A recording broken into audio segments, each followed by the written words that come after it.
Bismillahirrahmanirrahim. Assalamualaikum warahmatullahi wabarakatuh. Innal hamdalillah nahmaduhu wa nasta'inuhu wa nastaghfiruh wa na'udzu billahi min shururi anfusina wa min sayyiati a'malina may yahdihillahu fala mudhillalah wa may yudlil fala hadiyalah. Asyhadu an la ilaha illallah wa asyhadu anna Muhammadan abduhu wa rasuluh. Allahumma shalli ala sayyidina Muhammad wa ala ali sayyidina Muhammad. Alhamdulillah pada kesempatan malam hari ini eh, segala puji hanyalah milik Allah yang telah memberikan kepada kita semua kesempatan, kesehatan, nikmat luang, nikmat fisik, dan nikmat eh, keinginan untuk sama-sama kita mengikuti lagi kelas ngaji logika keimanan yang rutin kita lakukan per pekan ini. Alhamdulillah pada kesempatan malam hari ini kita sudah mencapai pekan ke-11. Alhamdulillah. Pekan depan ini berarti sudah pekan ke-12 sekaligus pekan terakhir dari kelas yang kita rencanakan ini. Nah, alhamdulillah pada malam hari ini juga bertepatan sebenarnya 12 Rabiul Awalnya kemarin, tadi siang ya. Tapi alhamdulillah juga berdekatan dengan Maulid Nabi Shallallahu Alaihi Wasallam, junjungan kita,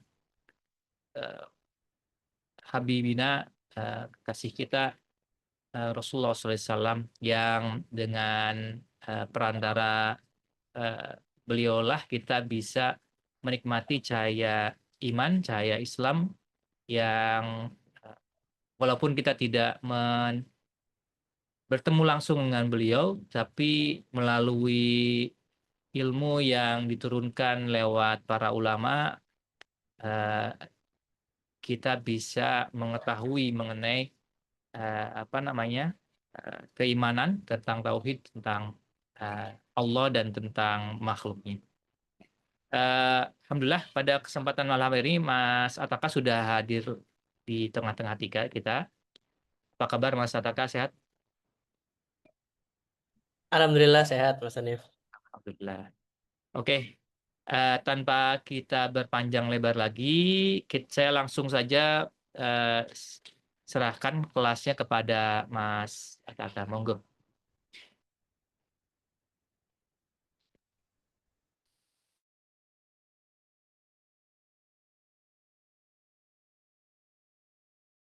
Baik, bismillahirrahmanirrahim. Assalamualaikum warahmatullahi wabarakatuh. Alhamdulillah wassalatu wassalamu ala Rasulillah wa ala alihi wa sahbihi wa mawalah. Alhamdulillah ala silatihi thumma salamullahi ma'a salatihi ala nabiyyin ja'a bitauhidi wa qad khalad dinu 'anit tauhidi. Asyhadu an la ilaha illallah wahdahu la syarikalah wa asyhadu anna Muhammadan 'abduhu wa rasuluh. Allahumma shalli ala sayyidina Muhammad wa ala ali sayyidina Muhammad kama shallaita ala sayyidina Ibrahim wa ala ali sayyidina Ibrahim innaka Hamidum Majid. Rabbi shrah li sadri wa yassir li amri wahlul 'uqdatam min lisani yafqahu qawli. Alhamdulillah, rekan-rekan sekalian, kita sudah sampai di pekan ke-11 ya. Tidak terasa nih sudah sampai di penghujung ya dari kitab Ummul Barohin karya Imam Muhammad bin Yusuf As-Sanusi rahimahullah. Dan ya sepanjang perjalanan sudah kita berikan tambahan-tambahan penjelasan dari buku Logika Keimanan yang semoga bisa memperkaya gitu ya, atau membuat kita di era ini bisa mengapresiasi ya karya Imam Sanusi dan menempatkannya dalam world view kita saat ini dan dalam konteks dunia modern saat ini. Dan ya ini mungkin salah satu barokahnya Imam Sanusi ya. Jadi memang Ummul Barohin ini meskipun sudah cukup lama begitu ditulis, tetapi memang selalu selalu menarik untuk dikaji dan dikembangkan dan diulas begitu ya. Jadi apa namanya? Ya itu salah satu indikasi begitu, meskipun kita tidak tahu sepenuhnya, semuanya, apa namanya, makbulnya amal itu kembali kepada Allah, tetapi biasanya salah satu indikasi itu adalah, tadi ya, karya-karya tersebut betul-betul di di digunakan dan dibahas dan diajarkan di seluruh negeri, bahkan ratusan tahun setelahnya.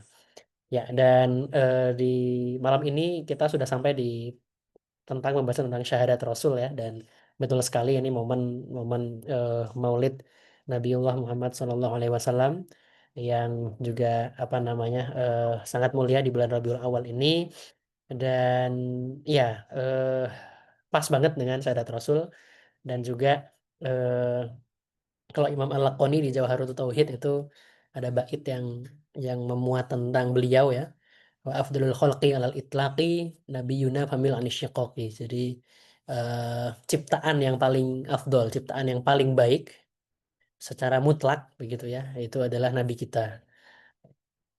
Memang sempat ada sebagian ulama gitu ya, misalnya di kalangan Mu'tazilah yang berpendapat yang lebih mulia itu malaikat Jibril gitu. Tapi, pendapat yang sangat dominan dan ya bisa dibilang yang rojih begitu adalah yang mengunggulkan, Rasulullah Shallallahu Alaihi Wasallam sebagai ciptaan ciptaan terbaik.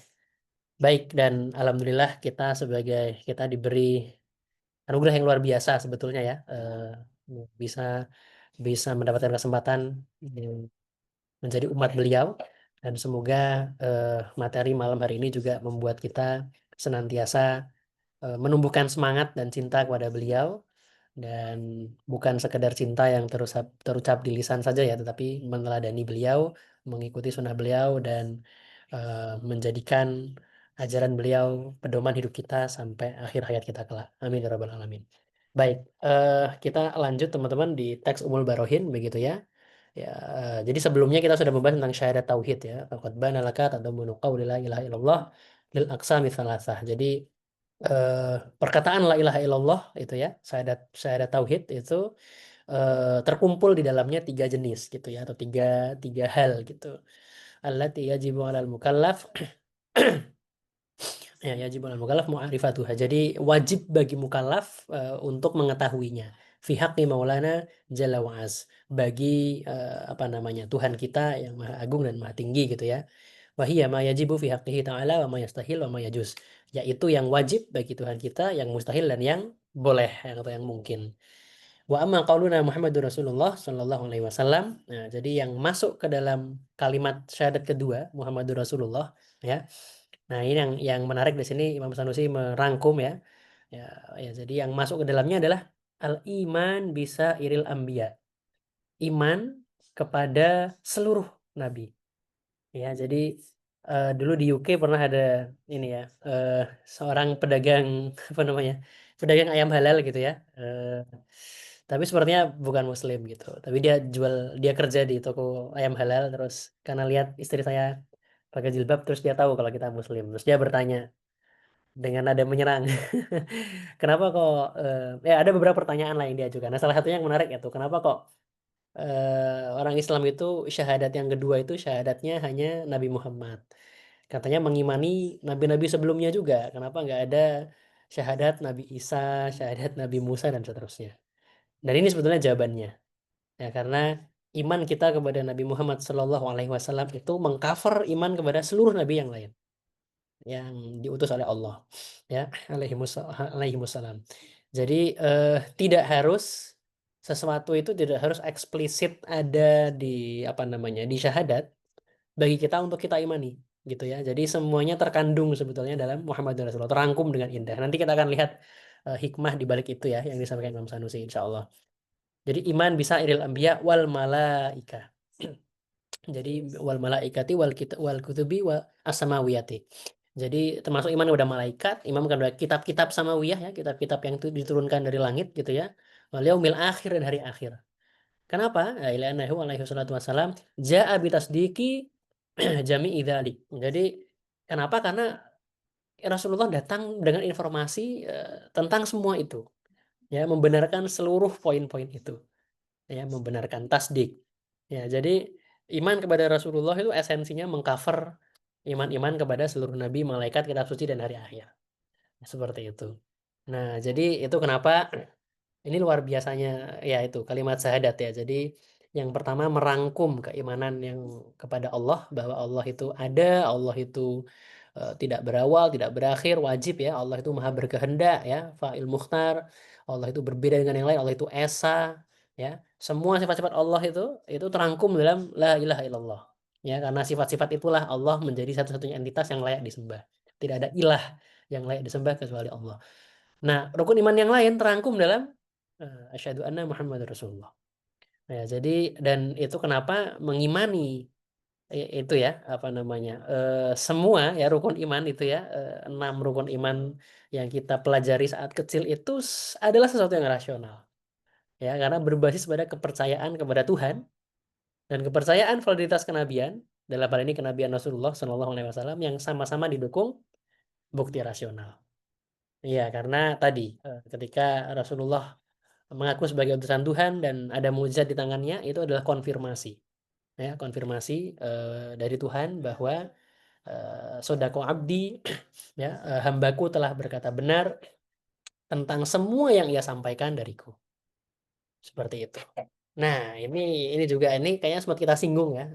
Ini kita reiterate lagi dari sini kita memahami bahwa iman kepada semua hal gaib yang dijelaskan dalam Al-Quran ya alladzina yu'minuna bil ghaibi ya di Al-Baqarah itu ya beriman kepada yang gaib itu rasional ya rasional meskipun tidak bisa kita indra. Ya, saya pernah diskusi dengan seorang kawan yang seorang fisikawan ya, fisikawan Indonesia yang lagi di luar dan sangat tertarik dengan topik-topik ini. Eh, saya nggak tahu udah baca buku keimanan belum, tapi ngikutin blog saya gitu ya. Terus kita ngobrol. Ya, salah satu yang apa namanya?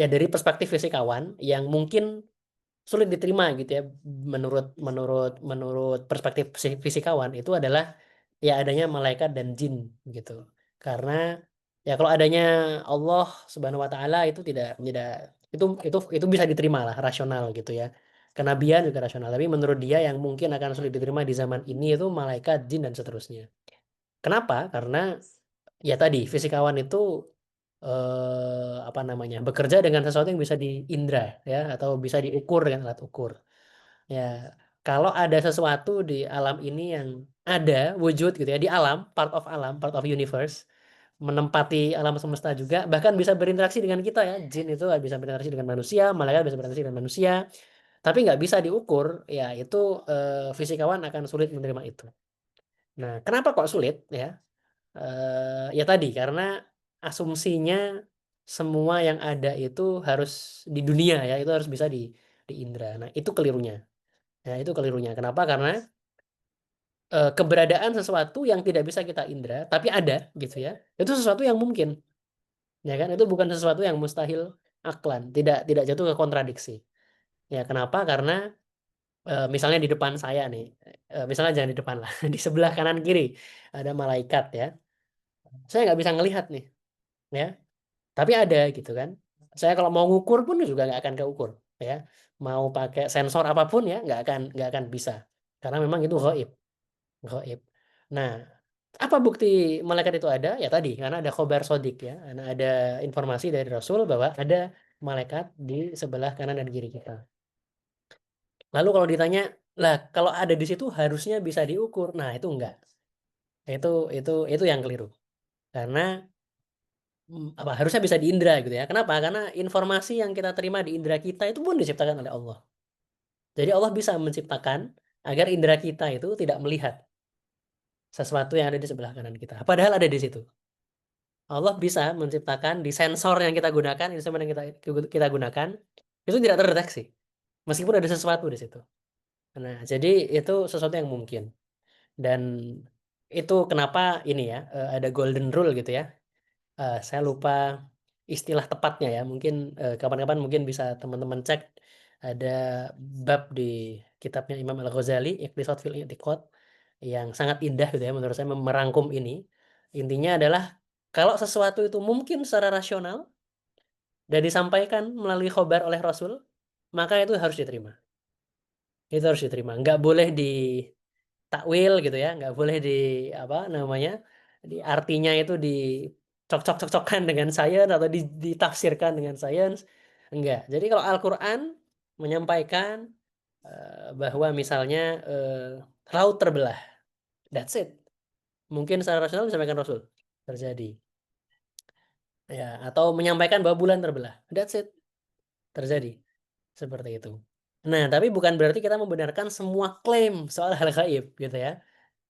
Semua klaim soal santet, kemarin sempat ramai dulu ya. Saya sempat ditanya tuh sama sama salah seorang influencer gitu yang sempat bikin podcast sama saya, gimana pandangannya soal santet gitu. Ya, ya simpel. Maksudnya ya, ya saya cerita ke dia, saya lahir di Banyuwangi dan tinggal 12 tahun di Banyuwangi, itu dulu gudangnya santet gitu. Sampai pernah ada momen di mana apa namanya? Tukang tukang santet di Banyuwangi itu diburu ya tahun 98 gitu kurang lebih. Ya, ya apa jawaban saya? Ya simpel, apakah apakah apakah sihir itu ada? Ada. Al-Qur'an menjelaskan itu, Rasulullah menjelaskan itu. Tapi apakah santet itu sihir? Wallahu a'lam. Ya, saya tidak punya informasi soal itu, tidak pernah mengalami. Saya tidak harus percaya gitu ya bahwa santet itu sihir. Saya tidak harus percaya bahwa si A itu beneran dukun yang bisa melakukan santet gitu ya. Nggak harus percaya. Kalau nggak ada buktinya ya nggak usah dipercaya, nggak apa-apa. Itu tidak apa namanya, menegasikan bahwa sesuatu spesifik ya, si orang A ini dukun santet yang bisa melakukan santet, kita tidak percaya itu bukan berarti kita tidak percaya hal gaib. Bukan berarti tidak percaya. Sama seperti tadi misalnya, ada ada ada ada sosok yang misalnya ya, katanya punya karomah dan segala macam. Kita tidak menolak adanya karomah dari wali-wali Allah ya, karena itu jelas ada di Al-Qur'an, itu jelas ada di hadis Nabi, jelas ada. Tapi spesifik nih, tokoh A punya karomah B gitu misalnya. Ya kalau kita tidak punya bukti tentang itu, kita tidak harus mempercayai itu kok. Tidak harus mempercayai itu. Tidak harus semua itu di apa? Hanya semata-mata bahwa ya itu mungkin Allah bisa menciptakan seperti itu. Lalu kita harus percaya bahwa itu terjadi, itu nggak seperti itu. Ya, itu nggak seperti itu. Gitu. Oke. Nah, seperti itu. Jadi iman kepada sam'iyat ya, kepada hal gaib itu rasional karena berdiri di atas fondasi kenabian dan kekuasaan Tuhan. Nah, kita lanjut lagi teman-teman. eh Ya, selanjutnya apa nih? Nah, dan masuk ke dalamnya ya, masuk ke dalam syahadat Rasul itu adalah wajibnya sifat-sifat nabi atau sifat-sifat utusan Tuhan yang kemarin. Ya, wajibnya sidik ya. Kemudian wajibnya amanah. Jadi sidik itu benar dalam klaim kenabian mereka. Wajibnya amanah, amanah itu terjaga dari dosa. Wajibnya tabligh, tabligh itu menyampaikan semua yang harus disampaikan ya, dan eh apa namanya, dan sifat-sifat yang lain yang kemarin dijelaskan. Dan termasuk di dalamnya juga adalah mungkinnya jawazul a'rad al-basyariyah, mungkinnya sifat-sifat manusiawi alaihim. Ya. Ya, kenapa? Karena ya Rasulullah itu adalah utusan Allah, manusia yang utusan Allah, gitu ya. Bukan Tuhan gitu ya, bukan sesuatu yang punya sifat ilahiyah. Enggak, mereka manusia punya sifat-sifat manusiawi, bisa sakit ya, bisa bisa menikah, bisa belanja di pasar ya. Eh, Shallallahu alaihi wasallam, dan apa namanya? Ana basyarum mithlukum ya, kata Nabi Muhammad. Aku adalah manusia seperti kalian, yuha ya. Jadi yang mendapatkan wahyu. Yuha ilayya annama ilahukum ilahu wahid gitu ya di surat Al-Kahfi. Jadi mereka punya sifat manusiawi ya, tidak menodai kerasulan mereka ya, dan ketinggian kedudukan mereka di sisi Allah yang maha tinggi. Seperti itu terangkum dalam syahadat yang kedua. Nah, ini juga yang menurut saya sangat indah. Jadi eh, nanti nanti ada transisi ya. Jadi di bagian ini sebetulnya argumentasi rasionalnya sudah selesai semua. Imam Sanusi sudah menjelaskan bahwa semua tadi ya sifat-sifat wajib bagi Tuhan, sifat-sifat mustahil, sifat-sifat jaiz, dan juga sifat-sifat wajib bagi Rasul, sifat-sifat mustahil, sifat-sifat jaiz, semua sudah dibuktikan secara rasional, semua sudah dirangkum dalam dua kalimat syahadat. Lalu beliau beralih ke sini, beralih ke apa spiritualitas gitu ya, beralih ke tasawuf gitu, in a way. Ya, kenapa? Karena memang itu tidak terpisahkan. Insya Allah nanti kita akan lihat. Dan di sini beliau eh, luar biasa indah menurut saya, beliau menjelaskan bagaimana makna-makna tadi itu terkandung dalam dua kalimat syahadat ya. ma'a qillati hurufiha, meskipun sedikit nih huruf-hurufnya ya, tapi memuat ma yajibu 'alal mukallaf ma'rifatuhu min aqaidil iman fi haqqihi ta'ala wa fi haqqi rusulihi alaihimus sholatu wassalam. Wala'allaha, jadi barangkali karena itu ya, liikhtisariha ma'istimaliha. Jadi karena sangat ringkas tapi komprehensif ya, ala ma dzakarnahu sebagaimana disampaikan ya. Ya, ja'alaha syara'u tarjamatan ala ma fil qalbi. Syariat itu menjadikan dua kalimat syahadat itu apa namanya? Representasi dari apa yang ada di dalam hati kita. Minal Islam, yaitu Islam, ya. Jadi representasi dari apa yang dalam hati kita yaitu Islam. Dan tidak sah ya iman kecuali dengannya. Ya, ini luar biasanya. Jadi eh tadi kedua kalimat syahadat itu kenapa menjadi pintu gerbang menuju keimanan ya? Ya karena tadi pertama singkat ya. Asyhadu alla ilaha illallah, asyhadu anna Muhammadar Rasulullah. Singkat. Tapi jadi singkat itu di sini ikhtisar ya, tapi istimal ya dia komprehensif. Memuat semua yang wajib kita ketahui, yang apa namanya, yang harus harus kita ketahui tentang Allah dan Rasulnya ya. Maka dari itu mayoritas ulama ahlu sunnah ya itu berpendapat bahwa kewajiban pertama manusia itu adalah berpikir. Berpikir untuk apa? Untuk sampai kepada kesimpulan yang dirangkum oleh dua kalimat syahadat. Ya kan rukun Islam yang pertama kan syahadat ya. Betul. Tapi kewajiban pertamanya itu berpikir untuk sampai pada kesimpulan yang terangkum dalam syahadat. Ya, nadhor gitu ya. Dan apa namanya? Ya tadi menggunakan sumber-sumber ilmu yang teman-teman sudah pelajari semua ya.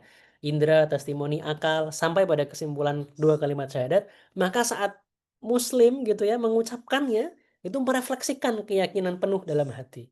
Ya, kita sudah pernah membahas bagaimana makrifah itu adalah al-jazmu ya. Keyakinan yang kokoh ya.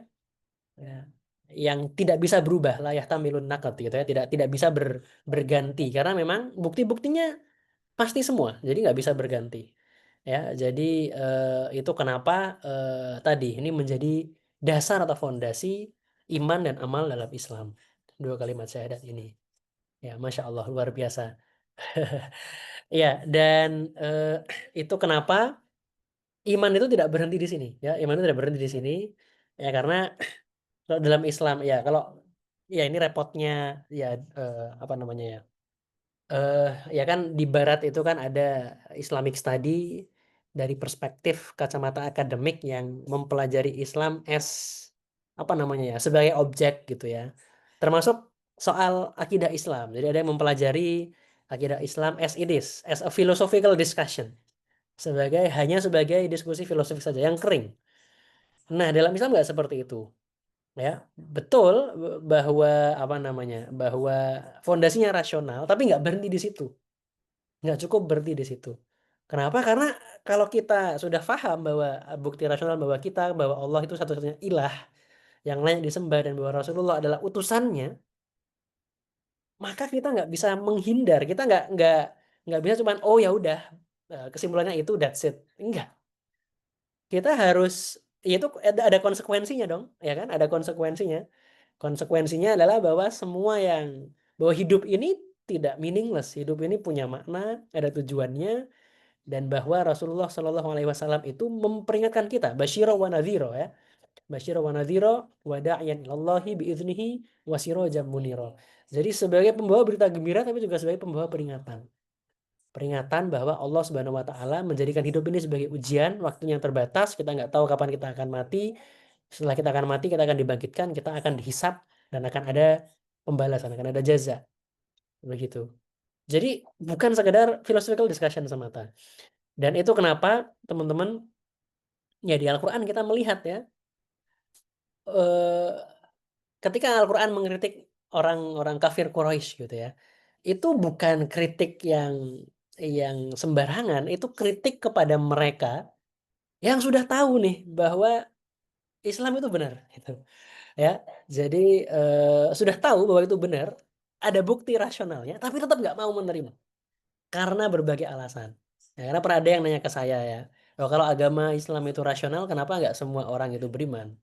Kenapa nggak orang-orang pinter itu beriman tuh, fisikawan-fisikawan gitu misalnya, Stephen Hawking dan seterusnya." Ya ada banyak alasan ya, bisa jadi memang tidak tahu ya, bahwa Islam itu ada fondasi rasionalnya, argumennya seperti apa, barangkali tidak tahu. Barangkali tahu tapi ada hal lain yang membuat mereka tidak mau mengikuti ya. Banyak banyak alasannya. Itu kenapa ya kafir itu kan menutupi ya karena menolak kebenaran. Nah, itu kenapa di surat Al-Fatihah ya eh, eh, Allah memberikan apa namanya peringatan ghairil maghdubi alaihim waladdallin. Ada dua di situ. Al-maghdub itu yang dimurkai. Dimurkai itu apa? Dimurkai itu mereka tahu nih kebenaran. Oke, ini argumennya sampai sini. Tapi mereka tetap nggak mau ngikutin karena sombong atau karena hal lain. Itu al-maghdub. Ada lagi yang kedua, ad-dallin. Kalau dolin ini sesat. Jadi, wah saya nggak mau nyari tahu, udah pokoknya saya ngikut aja yang menurut saya nyaman gitu ya. Itu sesat. Nah, dua hal itu yang tidak tidak boleh gitu ya. Itu tidak valid untuk kita ikuti. Nah, jadi begitu. Jadi iman yang sejati harus berlanjut pada ketaatan dan amal, bukan sekedar keyakinan intelektual. Nah, itu kenapa di agama kita dikenal iman, Islam, dan ihsan ya. Di hadis Jibril, hadis yang sangat indah yang merangkum agama kita, itu dijelaskan ya. Wa akhbirni anil iman, wa akhbirni anil Islam, wa akhbirni anil ihsan ya. Ketika malaikat Jibril menanyakan kepada Rasulullah. Ya, jadi iman itu adalah tasdik ya, membenarkan di dalam hati maja abihin Nabi Shallallahu Alaihi Wasallam, semua yang disampaikan oleh Rasulullah Shallallahu Alaihi Wasallam ijmalan secara global ya. Atau ada juga yang mendefinisikan yang maklumun minad dini biddaruroh, yang umum diketahui bahwa itu bagian dari agama Islam, itu iman tasdik. Ketika tasdik itu tidak ada, ya berarti nggak beriman. Itu berarti sudah keluar dari agama Islam. Tapi tasdik saja tidak cukup. Tasdik itu punya konsekuensi. Kalau kita sudah meyakini itu semua, maka kita harus berislam. Artinya itu inqiyat, menerima ya. Menerima dengan cara apa? Ya dengan cara mengikuti. Dengan cara sholat, dengan cara zakat, dengan cara puasa, dengan cara tidak apa namanya, tidak riba, dengan cara birrul walidain, dengan cara-cara dengan semua amal-amal wajib dan kita menghindar dari amal-amal buruk yang dijelaskan oleh Rasulullah. Itu berislam.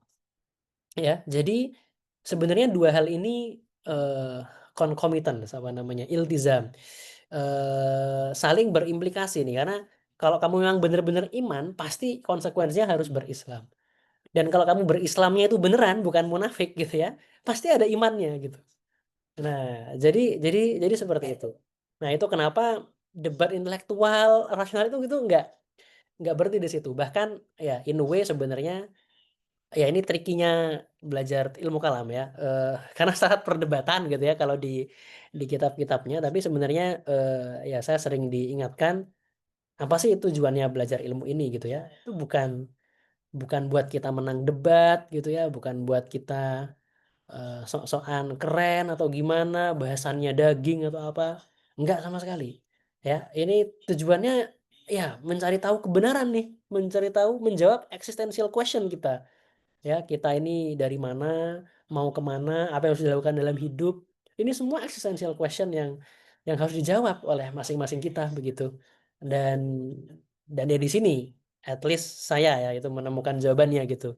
Jadi eh, bukan bukan soal menang perdebatan, ini soal menemukan kebenaran lalu mengikuti apa yang ada dari kebenaran itu ya. Jadi seperti itu, makanya apa namanya ya.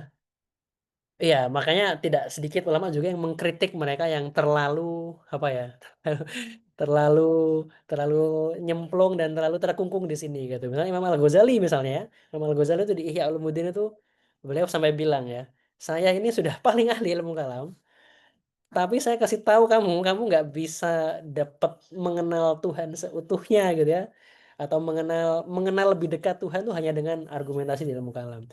Karena emang harus lewat amal, harus lewat amal untuk apa namanya, makanya di hadis Nabi dikisahkan ya, eh, hambaku mendekat kepadaku dengan amal wajib dan lebih mendekat lagi dengan amal sunnah begitu ya.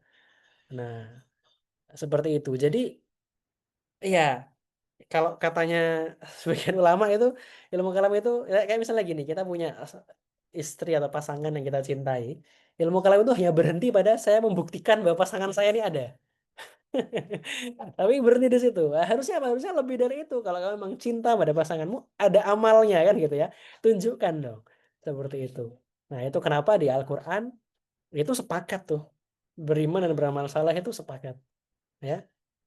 Nah, alladzina amanu wa amilus sholihat. Seperti itu. Ya, oke. Dan kita lanjutkan sedikit lagi ya fa'alal aqil ai. Nah, ini yang terakhir ini tentang ini. Tentang amal tadi ya. Bagaimana Imam Sanusi menekankan mereka yang berakal akan memperbanyak zikriha ya. Ya, mustahdiran lamah tawat alaihi min aqaidil iman. Sembari menghadirkan makna yang terkandung dalamnya. Ya, sampai kata beliau ini sampai kita itu menyatu dengan makna-maknanya ya. Daging, darah dan daging kita tuh menyatu dengan makna-maknanya. Ya, jadi beliau di sini mengencourage kita untuk mengamalkan, memperbanyak dua kalimat syahadat. Sembari hadirkan makna-makna rasional yang sudah kita pelajari ini. Ya, dan kata beliau, insya Allah kalau kita menerapkan itu, kita akan melihat asror wal ajaib. Insya Allah. Apa ini? Rahasia-rahasia dan keajaiban-keajaiban yang yang apa namanya? Yang mewujud akibat amal tersebut. Ya, yang tidak dapat dihitung jumlahnya. Seperti itu. Apa bentuknya? Wallahu a'lam. Ya, saya bukan bukan apa namanya? Bukan seorang wali begitu ya. Apa namanya? Belum belum belum mendapatkan experience seperti Imam Sanusi tentunya. Tapi ya kita bareng-bareng masing-masing dari kita mengamalkan membaca dua kalimat syahadat ini ya sambil meresapi maknanya dan kata beliau insya Allah kita bisa mendapatkan experience gitu ya yang luar biasa seperti itu. Nah, itu kenapa tadi yang ketiga ada setelah iman, Islam dan ihsan. Ya, ihsan anta abudallaha ka'annaka tarah fa illam takun tarah fa innahu yarak. Jadi kamu beribadah seolah-olah kamu melihat Allah dan jika kamu tidak bisa melihatnya maka katakanlah bahwa ia melihatmu. Jadi muraqabah dan musyahadah ya menghadirkan menghadirkan tadi kondisi jiwa ya, kondisi jiwa yang menghamba kepada Allah seolah-olah melihatnya. Nah, itu kenapa tadi iman itu bukan sekedar konsep ya. Iman iman itu mewujud menjadi laku batin dan laku lahiriah gitu ya. Dan tidak ada contoh yang lebih baik dari perwujudan iman yang sempurna itu selain Rasulullah Shallallahu Alaihi Wasallam. Ya, bagaimana beliau pernah bertemu dengan musuh, musuhnya membawa pedang gitu ya. Lalu musuhnya berkata, siapa yang akan melindungimu sekarang dari pedang ini? Lalu Rasulullah menjawab, Allah.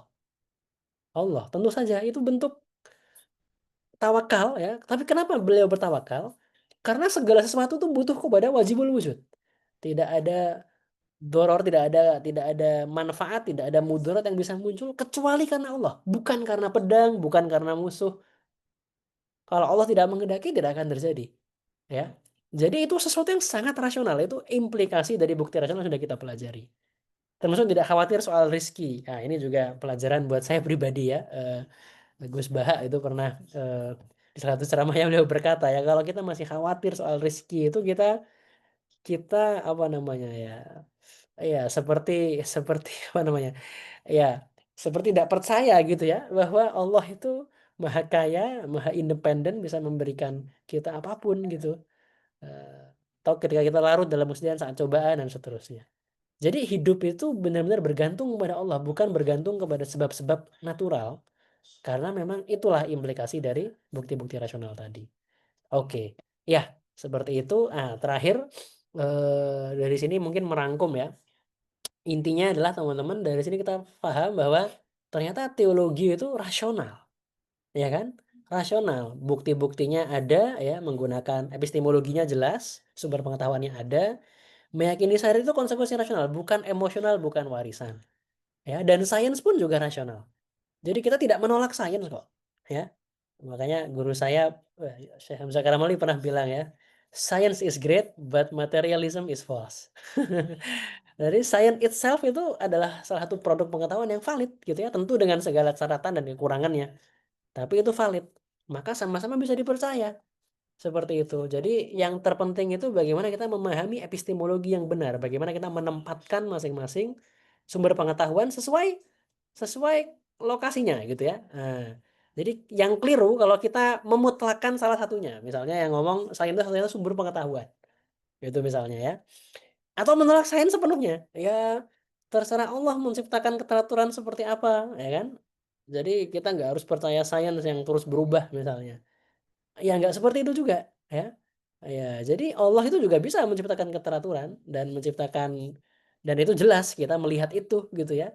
Nah, jadi ya tadi khairul umur awsatuha gitu katanya.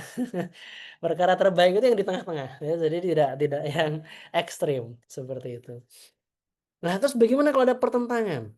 Nah, ini yang sering pertanyaan juga ya, bagaimana ketika sains dan wahyu bertentangan? Ya kita lihat nilai epistemis masing-masing.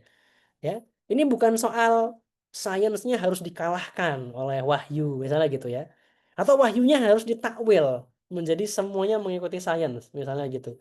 Enggak juga, kita lihat bagaimana nilai epistemis masing-masing.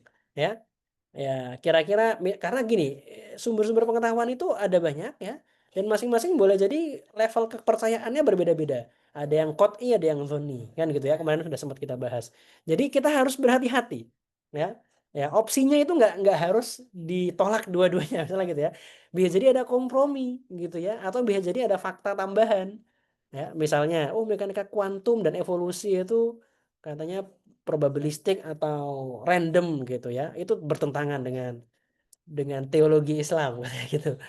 Ya enggak juga gitu ya, karena ya probabilistik itu doesn't matter, mau probabilistik mau deterministik semuanya berada di bawah kendali Allah, ya. Allah bisa menciptakan sesuatu atau meninggalkannya kan gitu. Evolusi ya, ada random mutation segala macam. Ya itu random dari perspektif kita. Itu bukan berarti random tidak dalam kendali Allah, tidak.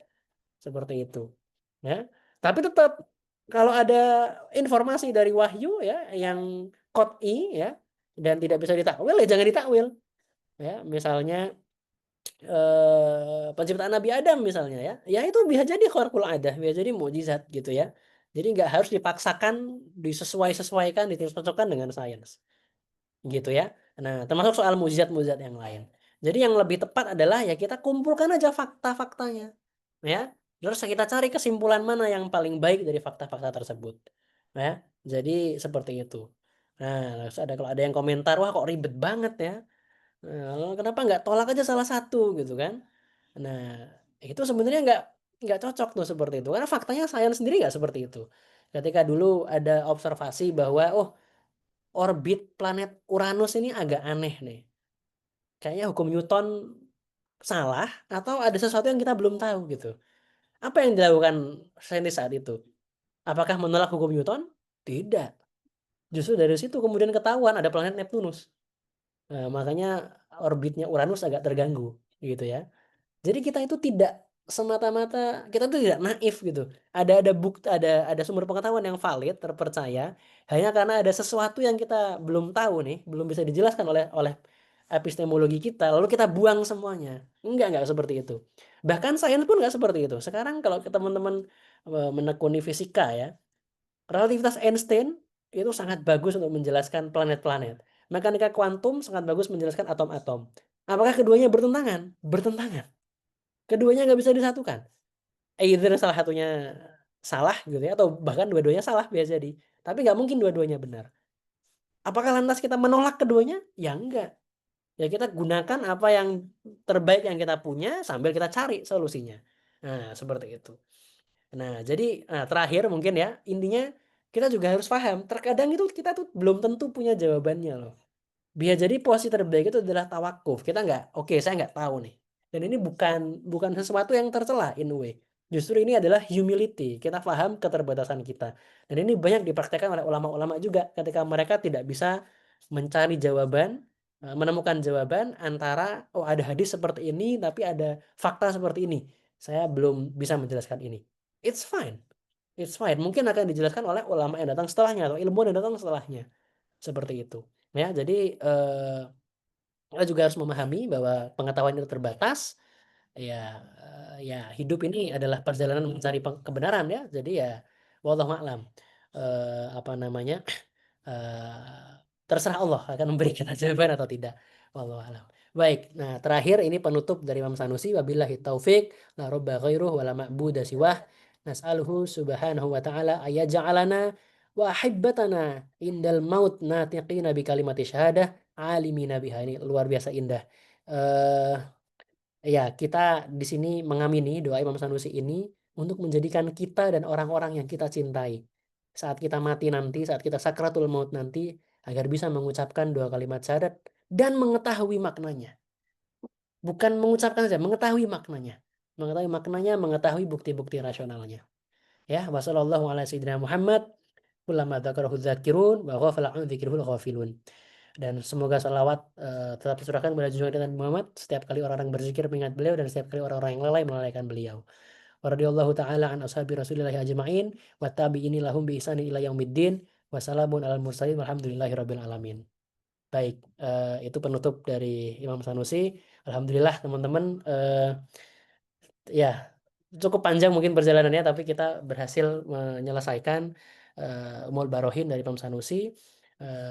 Semoga ini menjadi ilmu yang bermanfaat buat kita, dan sekaligus ini juga menjadi amal untuk Imam Sanusi, dan semoga Allah merahmati beliau, melapangkan kubur beliau, dan memasukkan beliau ke dalam surga, dan semoga Allah juga menjadikan kita yang mempelajari karya beliau ini menjadi hamba-hamba yang nanti bisa masuk ke dalam surga bersama dengan beliau untuk bertemu dengan junjungan kita Nabi Muhammad SAW.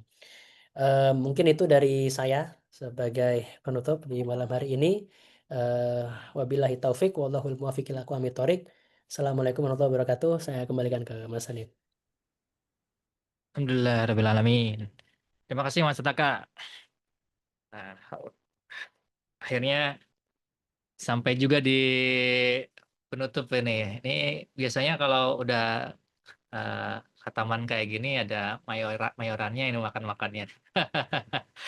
eh Nanti lah, Pak. Ini tadi saya ngobrol-ngobrol sama Mas Ataka, nanti insya Allah pekan depan itu kan ini sudah selesai sampai akhir penutup eh, eh, kita kumpul barengnya. Terus pekan depan itu rencananya kita mau ada pertemuan terakhir sekaligus kayak overview yang acaranya nanti akan hibrid gitu, bukan cuma online tapi juga bagi yang teman-teman yang di Jogja dan sekitarnya, kalau mau ikut, kita akan membuat acara eh, eh, kopdar offline, ngaji lagi bagaimana, insya Allah.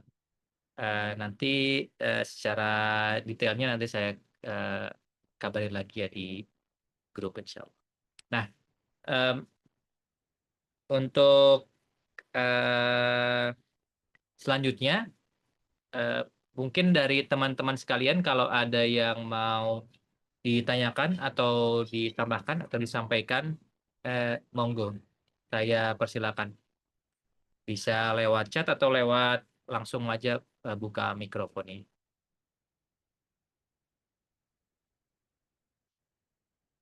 Silakan, ada yang mau ditanyakan?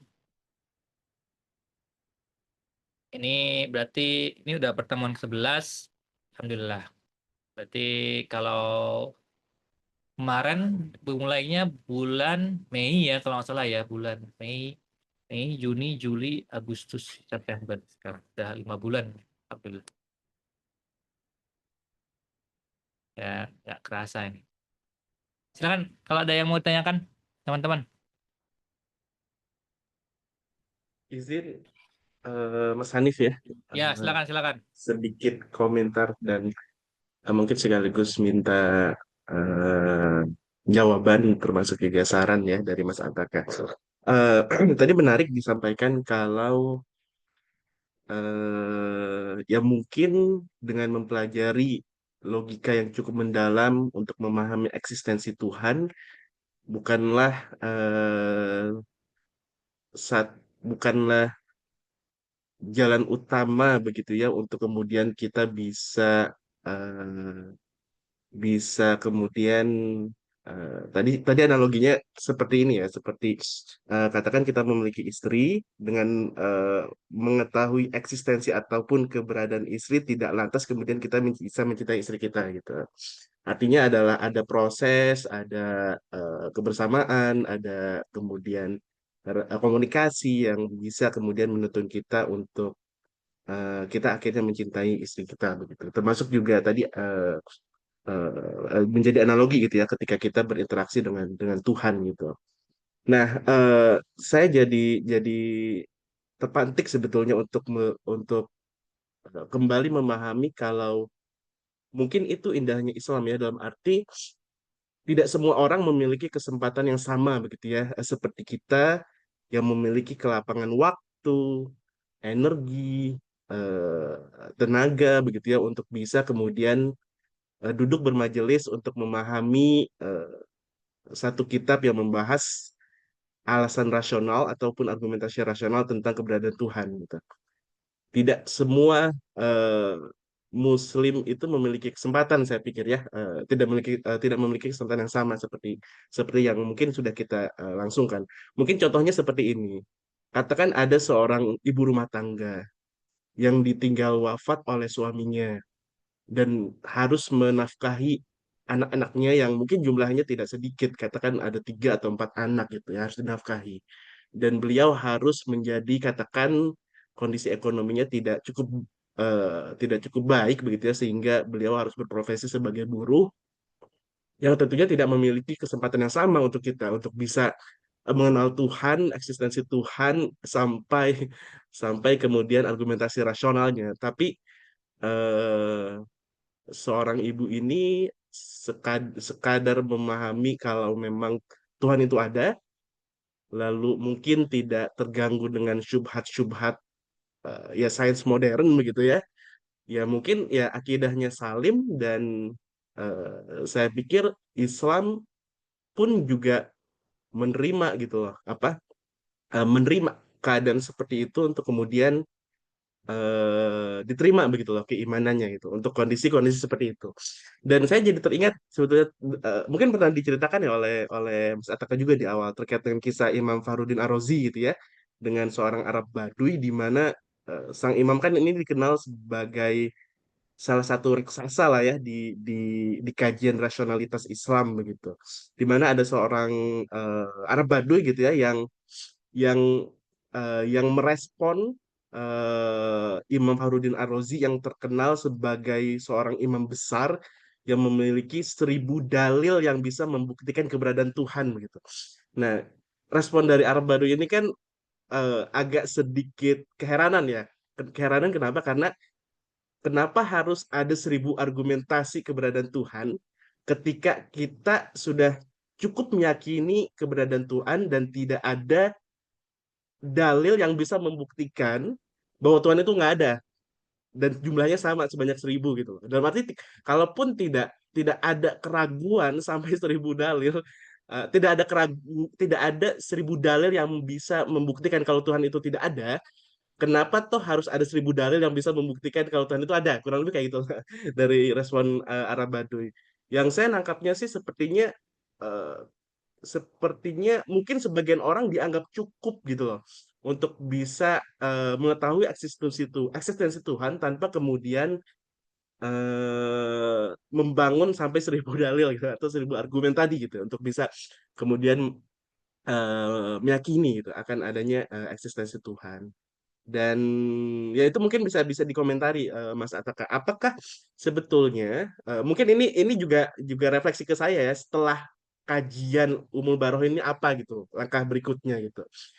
Eh saya kadang masih ini sebetulnya masih suka merenung apakah argumentasi yang sudah dipahami ataupun yang sudah kita pelajari cukup lama ini sebetulnya kalau untuk katakanlah untuk kadar saya begitu ya yang memang bukan studinya Islam gitu ya untuk kemudian terus menggali lagi argumen-argumen yang lebih mendalam atau mungkin lebih canggih begitu ya untuk memahami eksistensi Tuhan atau sebetulnya ini udah jadi batas yang cukup gitu untuk ya sudah ini sudah mungkin bare minimum gitu ya untuk bisa memahami eksistensi Tuhan dengan baik di zaman modern gitu ya, atau mungkin ada sebetulnya ada dorongan atau rekomendasi dari Mas Ataka untuk kajian ini tetap dilanjutkan ya, argumentasi ini tetap dipelajari gitu ya, atau bagaimana? Karena saya kadang ngerasa juga semakin banyak argumen,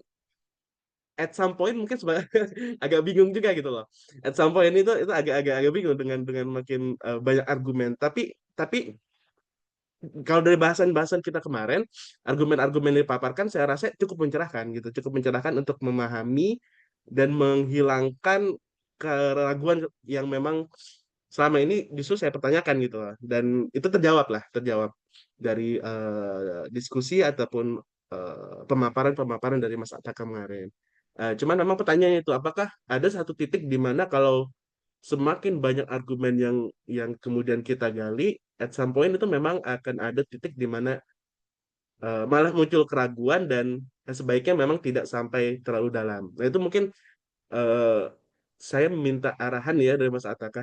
Kalau dari Ustadz Nurudin ya, saya pernah dengar Mas Ataka itu sebetulnya tipsnya gini, sederhana aja. Kalau tidak ada subhat apapun ya nggak perlu cari-cari argumen ya. Dalam arti kalau kita nggak ada keraguan apapun ataupun pertanyaan terpantik tentang Tuhan, artinya ya fine, akidah kita salim gitu, selamat gitu. Tapi kalaupun terpantik dengan ya banyak lah ya dengan teori-teori sains hari ini ataupun juga ya komentar-komentar influencer di media sosial gitu ya. Nah, di titik-titik itulah yang mungkin ya kita jadi butuh apa? Kalau istilah Ustaz Nurudin butuh obat gitu ya untuk kemudian menghilangkan ataupun mengangkat keraguan itu sehingga kita perlu menggali argumen-argumentasi canggih. Eh, ya itu kalau kalau kalau kalau ini ya kalau saran yang saya pikir aplikatif. Cuman mungkin dari Mas Ataka ada komentar khusus gitu ya terkait dengan ini. Saya pikir itu sih Mas Ataka. Siap, terima kasih Mas Angga. Pertanyaan yang sangat insightful juga ya dan sangat menarik. Ya, mungkin sedikit cerita juga ya. Itu kenapa sebenarnya saya dulu itu kan waktu nulis Luluh Keimanan itu kan nulis di blog ya. Terus ketika ketika teman dari penerbit Turos waktu itu menawarkan untuk menerbitkan, itu ada banyak dilema gitu yang ada di kepala saya. Salah satunya sebenarnya ini. Jangan-jangan ya, saya khawatirnya begini, jangan-jangan nanti buku ini itu akan membuat orang itu merasa bahwa wah, teologi Islam itu rumit banget ya. Harus harus sampai jadi seperti itu gitu misalnya ya. Untuk valid imannya, waduh, saya nggak kuat nih nah, misalnya. Ada kekhawatiran seperti itu. Sempetan. Meskipun ya waktu itu apa namanya? Ya akhirnya bisa teryakinkan karena beberapa teman ya berargumen ya persis seperti tadi yang disampaikan Mas Angga dari Ustadz Nurudin ya. At the end of the day eh kita hidup di era yang terbuka ya, yang terbuka dalam artian informasi itu sangat luas, sangat lebar. Orang bisa mendengar subhat apapun dimanapun, kapanpun ya menggunakan handphone gitu ya. Jadi waktu itu ya beberapa teman merasa bahwa sepertinya sepertinya bakal manfaat deh begitu buku ini gitu ya, more than mudorot gitu ya. Jadi ya akhirnya waktu itu saya iakan. Dan ya memang begini, kalau kita jujur melihat sejarah ya, sejarah di generasi awal itu tidak mengenal ilmu kalam yang terstruktur seperti ini. Dan bahkan salah satu yang pertama kali menumbuhkan apa namanya ya, argumentasi rasional semacam ini justru adalah Mu'tazilah. Kalau kita bicara soal secara keilmuan ya. Kenapa Mu'tazilah? Karena mereka bersinggungan dengan apa namanya? Karena mereka rasionalis ya. Mereka menerjemahkan karya-karya Yunani dan seterusnya, karya-karya Kristen. Mereka bersinggungan dengan teolog-teolog Kristen, bersinggungan dengan apa Helenistik ya, tradition. Jadi mereka menggunakan argumentasi rasional untuk membuktikan kebenaran Islam gitu. Awalnya dari situ. Tapi kemudian kebablasan, kemudian dikritik oleh banyak ulama-ulama Ahlussunnah gitu ya. Dan itu kenapa di generasi awal itu hampir semuanya kompak tuh melarang ilmu kalam. Ya, kenapa? Karena ilmu kalam itu identik dengan Mu'tazilah gitu. Nah, jadi kenapa? Karena waktu itu mereka khawatir itu orang awam itu akan bingung. Persis seperti yang Mas Angga bilang tadi ya. Kalau ada ibu-ibu gitu ya, ibu rumah tangga misalnya ya sudah sibuk dengan kesibukan. Terus terekspos dengan perdebatan seperti ini tuh bisa jadi malah malah mudarat gitu. Bisa jadi malah mudarat. Nah, tapi kemudian ulama yang masih di arah salaf juga ya, itu kemudian punya istihad yang lain ya karena Mu'tazilah waktu itu sudah sedemikian kuat ya. Jadi argumentasinya adalah syubhat itu sudah menyebar. Ini persoalannya tinggal kebenaran mau tampak atau enggak nih. Nah, jadi karena itulah Imam Abu Hasan Al-Asy'ari, Abu Mansur Al-Maturidi dan diikuti ulama-ulama setelahnya ya, itu beristihad bahwa oke, dulu ilmu kalam itu terlarang. Sekarang kita akan menggunakan ilmu kalam untuk membela Ahlus Sunnah. Nah, kurang lebih seperti itu. Nah, itu kenapa eh, ekses atau dampak dari situ ada juga ulama yang mewajibkan nih. Ini kalau kita lihat ininya ya, benar-benar melihat secara akademis, mewajibkan orang awam sekalipun itu harus tahu argumentasi sedetail ini. Ada yang seperti itu. Nah, tapi itulah alhamdulillah ya luar biasanya tradisi keilmuan kita. Itu kan tradisinya tradisi peer review ya. Jadi yang ketika ada yang kebablasan seperti itu akan dikritik balik. Nah, kritik balik misalnya Imam Al-Ghazali itu sangat strict. Beliau menganggap ilmu kalam itu hanya sebagai obat. Jadi di Iqtisad fil I'tiqad beliau berkata secara umum ya, anak kecil itu atau ya orang secara umum lah di era beliau itu apakah wajib berpikir? Ya wajib berpikir, tapi argumennya itu bukan argumen perdebatan ilmu kalam. Argumennya itu adalah ayat-ayat Al-Qur'an. Ya, ayat-ayat Al-Qur'an yang sangat jelas gitu bagi beliau. Afala yang duruna ilal ibili kaifa khuliqat atau inna fi khalqis samawati wal ardi wa ikhtilafil laili wan nahar la ayatil ulil albab. Atau ketika menjelaskan keesaan Tuhan ya, laukana fi ma alihatun illallah la fasadata. Atau ketika menjelaskan adanya hari akhir ya, qala may yuhyil idzama wa hiya ramim qul yuhyiha alladzi ansha'a awwala marrah. Jadi bagi Imam Ghazali, orang awam itu cukup membaca Al-Qur'an saja itu cukup. Ya, cukup sebagai argumen. Al-Qur'an itu cukup sebagai argumen. Karena esensinya semua argumentasi kalam pun sebenarnya bisa di-trace back ke ayat-ayat Al-Qur'an. Semuanya yang kita jelaskan selama 12 atau 11 pekan ini semuanya bisa di-trace back ke dalam ayat Al-Qur'an. Nah, dan bahkan beliau melarang waktu itu ya. Melarang orang yang nggak kena syubhat jangan jangan masuk ke ilmu kalam seperti itu beliau. Tentu tadi ulama-ulama setelahnya karena memang gini ya kita kita memang perlu melihat ini dari perspektif zaman masing-masing. Zaman kan berbeda-beda, tantangan berbeda-beda. Jadi wajar ketika ulama berbeda. Nah, tapi intinya dari semua itu mungkin ini tadi saya ngecek lagi ya di karyanya Imam Al-Bajuri. Imam Al-Bajuri itu Syekhul Azhar di era belakangan ya yang merangkum semua perbedaan pendapat itu. Intinya yang rojih gitu ya menurut beliau itu adalah apakah apakah harus gitu ya nadar atau berpikir seperti seperti sedalam ini gitu ya. Kata beliau tidak harus. Ya, jadi kalau kita itu tidak punya kemampuan atau tidak punya kebutuhan untuk itu, kemampuan maupun kebutuhan, maka nggak usah ya. Cukup menggunakan argumentasi Al-Qur'an enough gitu. Ya, tapi kalau kita punya kemampuan atau ada kebutuhan dan kita tidak melakukan, maka kita berdosa. Nah, ya, jadi misalnya tadi kita hidup misalnya ya tentu tadi lokasinya beda-beda. Tapi misalnya gini, muslim mau kuliah di I don't know, kuliah evolutionary biology di Edinburgh. Wah, ini masalah. Ya, ini contoh aja ya, misalnya seperti itu. Ya, kalau kalau saya pribadi dengan kondisi sekarang eh ini bukan untuk diikuti, tapi kalau saya pribadi akan seperti itu, maka saya rasa bagi saya gitu ya, ya belajar ilmu kalam menjadi wajib gitu. Karena memang nature dari tadi kalau kita akademisi masuk ke dunia sains saat ini, semua orang ya at least banyak lah, banyak orang akan ya banyak orang materialis, naturalis gitu ya. Jadi memahami atau membentengi diri itu menjadi penting gitu. Jadi apa namanya? Seperti itu. Saya setuju juga tadi dengan Ustadz Nuruddin kalau nggak ada apa namanya kebutuhan atau nggak ada syubhat ya udah gitu. Cukup menggunakan ayat Al-Qur'an aja sebagai argumen. Dan itu kenapa kalau tadi Mas Angga bertanya apa nih step setelah ini? Ya saya nggak bisa merekomendasikan apapun ya. Karena ya Mas Hanif kan juga yang mengajak acara ini ya bahasnya loh ya keimanan gitu ya. Ya tapi eh, apa namanya, kalau bagi saya tadi, kita kita ya karena saya tahu background Mas Angga ya, apa namanya, yang akademisi dan di luar gitu ya. Eh, paling tidak mendapatkan argumentasi at least selevel Ummul Barohin itu saya kira perlu. Saya kira perlu, apa namanya, untuk membentengi diri tadi. Jadi bukan sekedar untuk obat ya, mungkin bahkan untuk vaksin kalau saya nyebutnya ya. Divaksin dulu gitu ya. Nah, nanti kan kalau vaksin kan lebih kebal. Nah, nanti kalau emang butuh obat, nanti bisa bisa tanya teolog beneran gitu. Mungkin seperti itu komentar saat ini ya. Oh, mungkin satu lagi ya.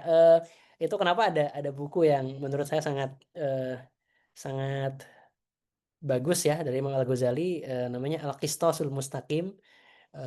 Di situ beliau memberikan penjelasan bagaimana Al-Qur'an itu eh, ada apa namanya? Prinsip kita berpikir deduksi gitu ya, itu semua bisa di trace back ke ayat Al-Qur'an, termasuk untuk membuktikan pokok-pokok keimanan kita. Jadi Al-Qistasul Mustaqim, kemudian Qawaidul Aqaid ya, itu buku kedua dari Ihya Ulumuddin dari Imam Al-Ghazali, itu saya sangat merekomendasikan. Ini menurut saya briliannya Imam Al-Ghazali. Beliau Beliau beliau ahli kalam yang sangat sangat dalam juga, tapi beliau ya menjelang akhir hidupnya menulis kitab-kitab yang agak memperingatkan orang tentang ilmu kalam dan mengajak orang-orang ini loh, argumentasi Al-Qur'an itu sebenarnya cukup dan argumentasi kalam pun sebenarnya dari Al-Qur'an. Jadi mungkin 3 ya yang saya rekomendasikan tadi, Qistasul Mustaqim, kemudian Qawaidul Aqaid, satu lagi Iljamul Awam an Ilmil Kalam. Jadi apa namanya? Menyuruh orang awam untuk berhati-hati dari ilmu kalam gitu kurang lebih. Mungkin itu 3 karya Imam Al-Ghazali yang menurut saya sangat recommended gitu ya. Saya kira ada terjemahannya sepertinya ya di bahasa Indonesia, eh, at least bahasa Inggris gitu ya. Jadi teman-teman mungkin bisa bisa bisa baca-baca di situ, untuk apa namanya? Ya, mungkin sebagai sebagai jangkar ya, biar tidak terlalu apa namanya? Tidak terlalu dalam. Tidak tersesat lah gitu lebih. Mungkin mungkin itu saya jawabnya agak belok-belok tapi wallahu alam. Iya. Ya, terima kasih Mas Ataka. Iya, saya pikir karena eh, semakin kesini kan tanggung jawab kita kan tidak hanya tanggung jawab kepada diri sendiri ya. Khususnya saya lah setidaknya yang sudah punya istri, yang sudah punya anak begitu ya. Itu saya pikir juga eh, materi-materi ataupun pemahaman-pemahaman seperti ini sangat baik gitu ya kalau bisa disampaikan juga ke orang-orang yang memang menjadi tanggung jawab saya begitu sehingga memang saya merasa kira-kira bagaimana nih langkah selanjutnya setelah saya oke saya bisa memahami dengan baik apa yang disampaikan oleh Mas Ataka tapi bagaimana orang terdekat saya pun juga bisa juga apa menerima gitu loh ya hal-hal yang saya pikir ini baik gitu. Tapi tadi menarik, mungkin tidak perlu disampaikan, oh ini materi ilmu kalam begitu ya, sesederhana. Ayo kita lebih lebih jauh menggali apa banyak pelajaran yang bisa diambil dari Al-Qur'an gitu ya. Itu saya pikir itu cukup cukup cukup cukup ini ya, cukup, cukup ya. Saya pikir sudah sangat cukup gitu ya untuk bisa bisa menyampaikan gitu lah materi-materi terkait dengan alasan-alasan rasional di dalam konteks eh, ketuhanan. Dan saya jadi ingat materi sebelumnya juga cosmological argument itu kan sebenarnya Quranic style ya. Jadi saya pikir ya memang back to Al-Quran itu jadi bahasa yang sudah cukup saya pikir ya untuk bisa menyampaikan apa-apa yang saya terima ya di majelis ini ke istri, ke anak, ke generasi-generasi muda begitu saya pikir itu tanpa perlu menyebut ilmu kalam yang mungkin tidak tidak serta-merta orang banyak bisa langsung paham gitu ya. Nah, saya pikir itu eh, bisa diimplementasikan insya Allah. Iya, seperti itu aja. Terima kasih Mas Ataka. Oke, eh, dari yang lain, kalau ada yang mau bertanya lagi, silakan.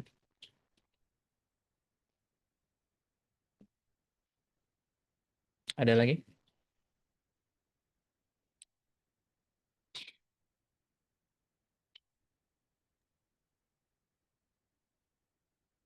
Ini Mas Mas Ataka, ini kalau saya penasaran, eh jadi sebenarnya kalau tadi yang ada kitab yang ini ya di rekomendasikan itu memang kuncinya itu sebenarnya bisa membaca kitab-kitab bahasa Arab juga sebenarnya ya. Karena kita bisa membaca eh, sumber sumber-sumber primernya dari yang tulis oleh para ulama ya. Cuman buat kita yang tidak punya background pondok, tidak punya background apa namanya ilmu-ilmu keislaman atau bahasa Arab, itu memang sepertinya agak sulit untuk eh, langsung terjun meneliti di sumber-sumber kitab-kitab primer itu ya.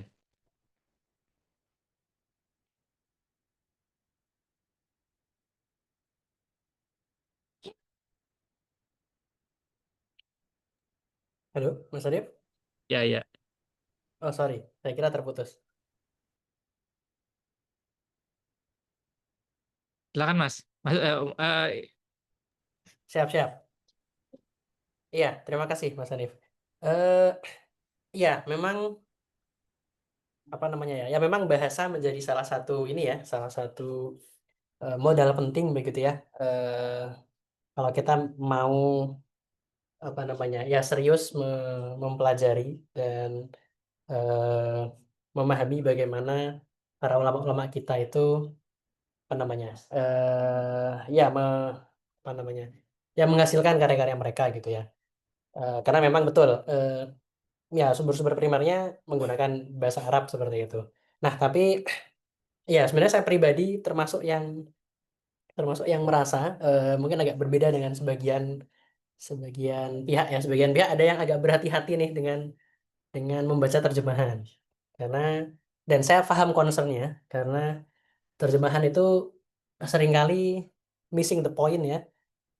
Terutama terjemahan-terjemahan yang dihasilkan oleh akademisi di Barat yang nggak tahu mungkin bukan Muslim bahkan ya. Terus menerjemahkan karya-karya misalnya karya Al-Ghazali gitu ya. Eh, ada ada yang berkualitas tapi ada yang ya missing the point, missing the context dan seterusnya gitu. Eh, tapi saya juga merasa bahwa ya bagaimanapun juga umat itu butuh gitu ya menurut saya. Nah ini bukan pesan sponsor sih, tapi itu kenapa saya sangat respect terhadap teman-teman misalnya di Turos Pustaka gitu. Karena mereka konsisten, pokoknya kami mau menghadirkan terjemahan kitab-kitab gitu kan. Dan yang berkeberatan dengan itu juga tidak sedikit gitu awalnya. Tapi ya once again menurut saya itu dibutuhkan gitu ya di era ini karena ya pertanyaan-pertanyaan itu kan muncul dari mana saja ya. Dan kalau kita mau bilang ke mereka yang punya pertanyaan teologis misalnya, oh kamu harus belajar nahwu sorof dulu, terus belajar jurumiyah, terus apa namanya levelnya ini. Ya kalau mau jadi ulama tentu ya, maksudnya tidak bisa dipungkiri ya. Tapi sebagai apa ya? Ya sebagai orang yang punya pertanyaan, terus kok malah disuruh belajar nahwu sorof itu menurut saya kurang pas ya. Dan ya itu menurut saya kenapa tetap butuh eh, usaha-usaha untuk menerjemahkan tadi syukur-syukur kalau bisa dikontekstualisasikan gitu ya tapi at least diterjemahkan ya biar biar orang tahu dulu gitu ya oh ternyata tradisi keilmuan Islam itu se secanggih ini loh. Ternyata mau nanya soal apa problem of evil, mau nanya soal apa misalnya metaphysical question yang mungkin kita merasa mengganggu kita ternyata ada gitu. Nah baru kemudian ketika memang dibutuhkan atau memang tertarik jadi ulama, ya tentu harus belajar bahasa, ya belajar ilmu alat lah, kurang lebih seperti itu. Tapi menurut saya sih tadi tetap butuh buku-buku yang bisa diakses oleh teman-teman sekarang. Dan alhamdulillah saya melihat pribadi sudah cukup banyak usaha penerjemahan itu ke bahasa Indonesia. Dulu waktu 10 tahun yang lalu ya kayaknya ya waktu saya baru ke UK pertama itu saya agak kaget karena di UK itu banyak sekali terjemahan buku-buku teologi gitu ke bahasa Inggris yang yang apa namanya yang saya merasa bahwa kok di Indonesia nggak ada gitu ya. Nah sekarang saya kira sudah semakin banyak. Bahkan saya baru tahu nih kayaknya ada penerbit bukan Turas ya penerbit yang lain yang sampai menerjemahkan kayaknya hampir semua karyanya Al-Ghazali. Hampir semua karyanya. Saya kemarin at least karya-karya penting, karya-karya utamanya itu udah diterjemahin semua. Jadi menurut saya ya itu modal yang bagus dan ya mari kita kita gunakan gitu ya untuk belajar, untuk apa namanya mendapatkan manfaat dari situ, tentu dengan pemahaman bahwa ya yang kita baca adalah terjemahan, di mana di situ ada peluang error, ada peluang apa namanya ya informasi yang tidak pas, itu tetap ada gitu ya, tapi at least kita bisa dapat esensinya gitu, at least bisa dapat apa namanya tadi fondasi atau esensi dari pesan yang ingin disampaikan. Jadi monggo teman-teman apa namanya menurut saya sangat bisa menggunakan buku-buku terjemahan itu, eh, apa namanya terlebih juga kan tidak sedikit sekarang ya yang menulis juga tentang teologi di bahasa Indonesia. Misalnya Ustadz Nuruddin salah satu yang sangat produktif.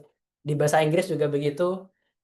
Syuaib Malik misalnya ya, Raymond Harvey, kemudian Safarul Khauduri. Ada banyak apa ya? Saya merasa melihat apa namanya? Alhamdulillah saya merasa melihat kayak semacam terbit gitu ya ke antusiasme eh, orang di era ini untuk melihat kembali tradisi kalam dan merevive gitu ya in a way ya, memunculkan kembali eh, untuk menjawab diskursus di era ini. Jadi di bahasa Inggris saya kira sudah banyak terjemahan-terjemahan dan juga karya-karya yang membahas soal itu. Ya, monggo. Moga-moga kita bisa mengambil pelajaran dari situ sih. Mungkin itu sedikit komentarnya, Mas Hanif. Oke, terima kasih Mas. Tadi apa ada penerbit yang selain Turos itu yang menerbitkan buku-buku Al-Ghazali? Nah, itu saya lupa ya. Lupa namanya. Iya. Astagfirullahaladzim, kalau ingat mungkin saya share di grup ya. Tapi Oke. saya pernah ditawarin temen ini set karya Al-Ghazali gitu ya. Dan itu hampir semua kan. Kitab yang saya sebutin tadi ada semua tuh. Yang 3 di Al-Ghazali ada semua. Nanti mungkin kalau ada linknya saya share di grup insya Allah. Oke, terima kasih. Oke, yang lainnya ada yang mau ditanyakan atau ditambahkan? Silakan.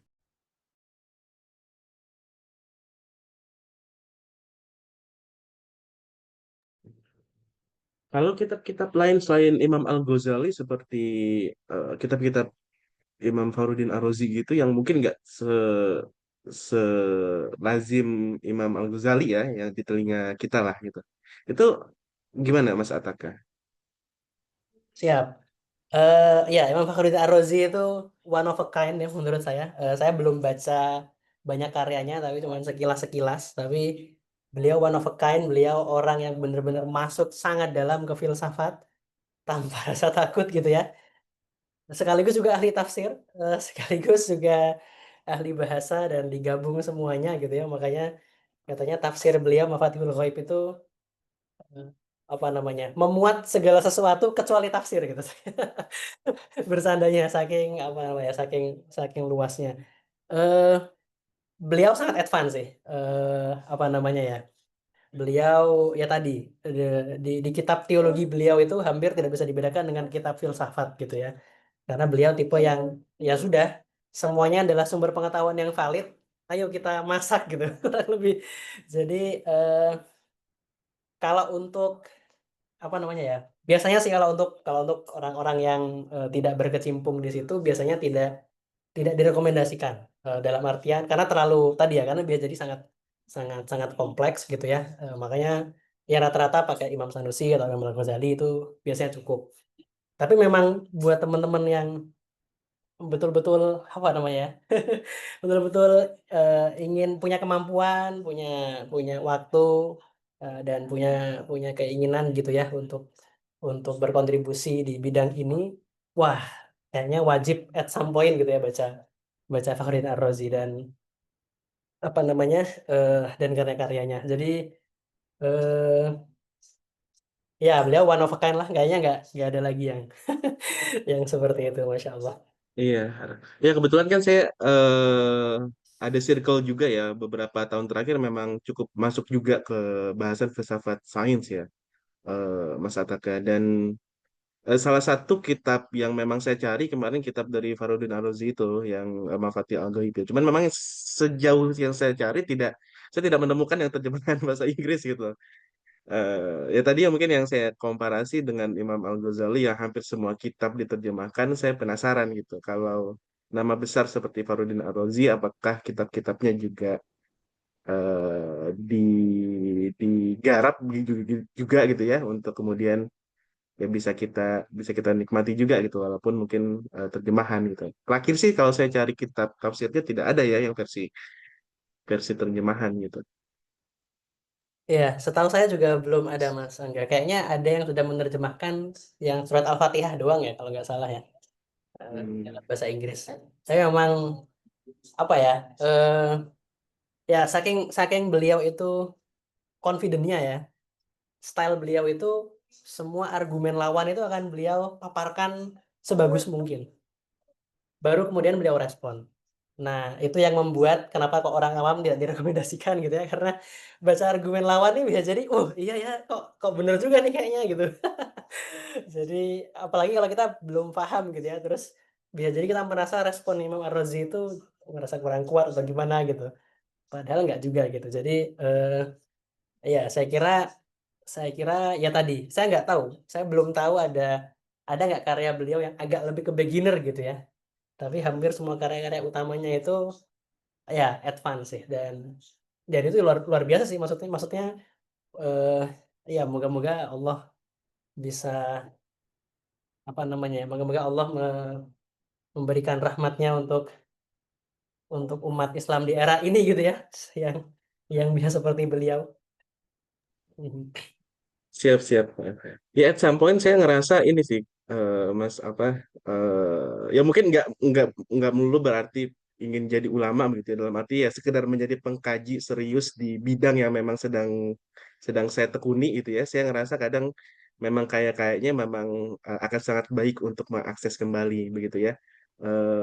Literatur literatur sarjana Muslim gitu, sebatas sebagai pengkaji sebetulnya, pengkaji untuk kebutuhan sendiri gitu di bidang yang memang lagi ditekuni gitu. Misal kalau saya bidang AI gitu ya, ada isu-isu terkait dengan pandangan tentang human, tentang manusia gitu ya, tentang cognitive science dan lain-lain, itu saya pikir juga eh, saya pikir sarjana-sarjana muslim pun juga tidak tidak absen gitu dari diskusi-diskusi tersebut. Makanya saya juga ya at some point ngerasa ya mungkin memang ya mudah-mudahan ya nanti suatu saat Allah beri kelapangan waktu gitu untuk bisa betul-betul mulai mengkaji bahasa Arab gitu. Sejauh ini kan masih masih berkutat di bahasa Inggris, bahasa Jepang juga masih masih PR gitu ya. Tapi mudah-mudahan setelah itu beres sebetulnya ada keinginan gitu ya, dan ya mudah-mudahan dilapangkan gitu waktunya untuk walaupun mungkin telat gitu ya, tapi saya pikir juga tidak ada salahnya untuk memulai nanti ketika memang waktunya lapang. Amin amin, saya doakan Mas Bukan Angga. bukan jadi ulama tapi jadi pengkaji. Nggak ada kata Pengkaji ya, telat sih sebatas saya kira ya. pengkaji. Semuanya bisa memulai insya Allah. Amin amin. Insya Allah. Baik. Oke, yang lainnya ada yang mau bertanya? Izin bertanya, Mas. Silakan. Ya, izin Bapak, terkait tadi perbincangannya soal literatur ya Pak. Mau menyambung Pak, mungkin ini literatur yang paling banyak saat ini kita akses ya terkait dengan akidah di Indonesia saat ini. Selain buku Logika Keimanan, juga bukunya Ustadz Nuruddin, buku Dasar-Dasar Akidah Ahlussunnah wal Jamaah Syarah Ummul Barahin. Mungkin Mbak bisa coba apa ya, direview misalnya. Menurut Bapak bagaimana buku beliau, kemudian tingkatannya untuk eh, awam, tingkatannya untuk eh, apa ya, urutan belajar, dan mungkin bagaimana pandangan Bapak soal buku tersebut Pak, supaya nanti kalau misalnya kita ada teman nanya tentang buku Ustadz Nurdin, kita bisa lebih selain dari misalnya saya udah baca gitu ya, saya juga bisa nyampaikan dari pendapat Bapak gimana soal buku tersebut. Mungkin gitu Pak. Ya siap Mas Adel. Ya kebetulan, alhamdulillah saya diberi hadiah buku tersebut ya oleh Ustadz Nurdin saat ketemu di UGM tahun lalu. Ya, Dasar-Dasar Akidah Ahlussunnah wal Jamaah saya kira sangat bagus. Style bahasa beliau juga kan ini ya, eh, lugas gitu ya, lugas, informatif. Saya kira sangat sangat cocok juga untuk teman-teman, untuk apa namanya ya, pintu gerbang lah ya untuk belajar belajar teologi gitu ya. In a way malah saya merasa mungkin lebih baik belajar itu dulu kali ya sebelum logika keimanan, karena ya logika keimanan ini terus terang ditulis tidak diniatkan sebagai buku or something ya teman-teman. Jadi betul-betul kayak buat saya menata pikiran ya sebetulnya ya. Jadi ya itu kenapa pertanyaan-pertanyaannya mungkin kadang-kadang nggak tahu, mungkin nggak ada yang kepikiran itu atau gimana ya, itu semata-mata saya yang bertanya-tanya gitu. Jadi eh ditujukannya ke siapa pun saya nggak tahu ya, mungkin mungkin yang di sini ini yang menikmati ya. Alhamdulillah ya. Tapi kalau untuk orang secara umum saya kira buku Ustadz Nuruddin yang dasar-dasar akidah Ahlussunnah wal Jamaah itu lebih lebih cocok ya dan lebih pas begitu. Jadi tidak kayak langsung wah apa ini intelligent design terus apa penerbang evil gitu kan. Takutnya malah malah bingung gitu. Jadi ya mungkin mungkin seperti itu Mas Adel. Kayaknya waktu itu Mas Adel nanya juga ya soal soal yang Al-Qaulul Mufid ya. Kebetulan saya belum belum baca sampai Gitu. sekarang. Eh, Mungkin akan saya coba baca dulu gitu ya. Kayaknya beliau juga nulis buku baru nih yang soal ateis dan kayaknya akan didiskusikan ya dalam waktu dekat dengan seorang teman saya juga yang ateis gitu ya. Eh, eh, yang apa namanya? Ya punya akun YouTube gitu. Eh, jadi ya saya belum baca juga, jadi saya nggak bisa komentar terlalu banyak seperti itu. Iya, baik Pak. Terima kasih banyak Pak. Syukran.